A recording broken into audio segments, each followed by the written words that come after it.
সমুদ্রে সতর্কতা থাকছে মৎস্যজীবীদের জন্য, নিষেধ করা হচ্ছে যেতে আগামী 2 দিন। বঙ্গে বর্ষা অত্যন্ত সক্রিয় রয়েছে, সেই সঙ্গে ঘূর্ণাবর্ত তৈরি হয়েছে গাঙ্গেয় বঙ্গের উপরে। তার প্রভাবেই বৃষ্টি বেশি হচ্ছে।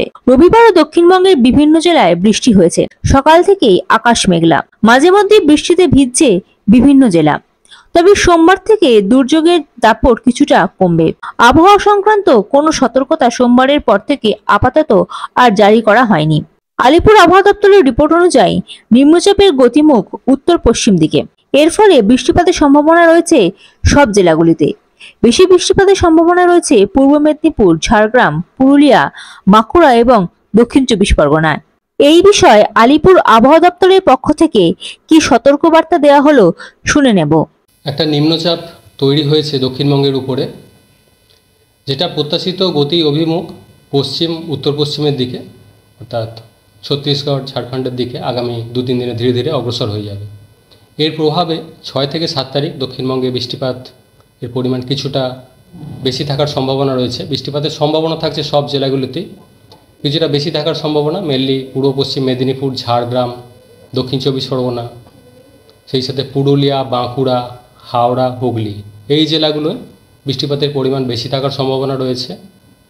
আজ অর্থাৎ 6 তারিখ 2-1 জায়গায় ভারী বৃষ্টির সম্ভাবনা রয়েছে এই জেলাগুলিতে। অন্যান্য জেলাগুলোয় 6 তারিখে প্রধানত হালকা থেকে মাঝারি ধরনের বৃষ্টিপাতেরই সম্ভাবনা থাকবে। 7 তারিখেও বৃষ্টিপাত কিছুটা বেশি থাকার সম্ভাবনা রয়েছে মেনলি পুরুলিয়া, ঝাড়গ্রাম, দক্ষিণ 24 পরগনা, এই জেলাগুলোয় স্থানীয়ভাবে 2-1 জায়গায় ভারী বৃষ্টির সম্ভাবনা এই জেলাগুলোতে। অন্যান্য জেলাগুলোয় 7 তারিখে হালকা থেকে মাঝারি বৃষ্টিপাতের সম্ভাবনা থাকছে। 8 তারিখ থেকে দক্ষিণবঙ্গে বৃষ্টিপাতের পরিমাণ কমে যাওয়ার সম্ভাবনা রয়েছে, তবে হালকা থেকে মাঝারি ধরনের বৃষ্টিপাত 8 তারিখও থাকবে। তারপর 9 থেকে 11 তারিখ পর্যন্ত বৃষ্টিপাত অনেকটাই কমে যাবে দক্ষিণবঙ্গে। প্রধানত বিক্ষিপ্ত হালকা বৃষ্টির সম্ভাবনা থাকবে দক্ষিণবঙ্গের জেলাগুলিতে 9 থেকে 11-র মধ্যে।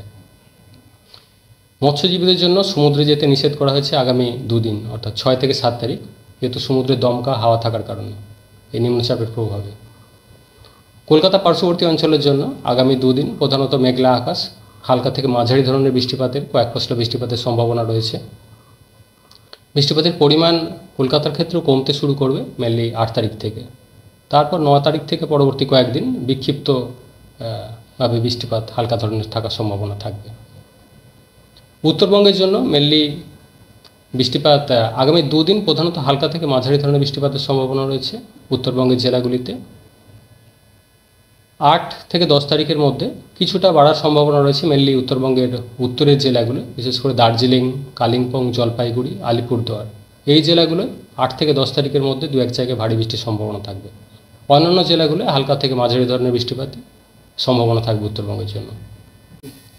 সতর্কবার্তা বলতে মেনলি ভারী বৃষ্টির যে সম্ভাবনা বলা হলো কয়েকটা জেলায়, যেমন দক্ষিণ 24 পরগনা, পূর্ব মেদিনীপুর, ঝাড়গ্রাম, পুরুলিয়া, বাঁকুড়া, হাওড়া, হুগলি, এই জেলাগুলোয় 2-1 জায়গায় ভারী বৃষ্টির সম্ভাবনা রয়েছে। ভারী থেকে অতি ভারী বৃষ্টির সম্ভাবনা থাকছে মেনলি উপকূলের কাছাকাছি অঞ্চলে, দক্ষিণ 24 পরগনা, পূর্ব মেদিনীপুর, সেই সাথে ঝাড়গ্রাম, এই জেলাগুলোয় 2-1 জায়গায়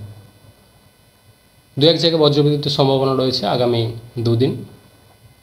সমুদ্রে সতর্কতা থাকছে মৎস্যজীবীদের জন্য, নিষেধ করা হচ্ছে যেতে আগামী 2 দিন 6 থেকে 7 তারিখ। Bureau report, ND Bangla news.